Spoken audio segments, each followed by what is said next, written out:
Alright, the guy came up to me in the street.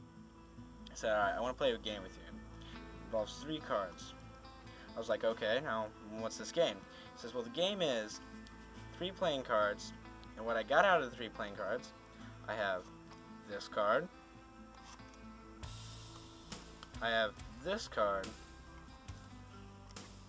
and I have that card, alright? And you gotta follow that card very carefully. And I was like, well, that seems like a pretty easy game. It's like, well, what's the trick? And he's like, well, there's no trick involved. Well, all you gotta do is follow that card very carefully. I'm like, well, sure. Now, what I'm gonna do is I'm gonna take that card. As he was telling me this, he took the top card, that card, and he moved it to the bottom. He said, alright, now you follow that card, right? I said, where's that card? Well, I said, well, it's on the bottom, obviously. I was like, no, sorry, that's this card. I got a little mad at him because I was like, well, you told me that that card was on top. Well, he's like, yes, but now watch this. Top card is also this card. Well, I was like, okay, well, he said, where's that card? And I said, well, obviously it has to be in the middle. If the bottom card's this card, top card's this card. Well, as I said that, he took out the middle card and he said, no, that's also this card.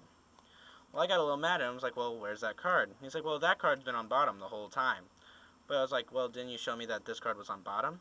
He's like, well, yes, I did, but didn't I show you that that card was on top also? And that that card was also in the middle. Okay, well, now I said he was cheating because now he had 6 cards. Well, obviously he couldn't have been cheating because he said, look, I have this card, and I have this card. Well, I was like, well, that's not possible because you didn't have that card. Well, I said, well, you got to remember, in life, you get a little bit of this, get a little bit of that. Thing is, you don't get much of the other.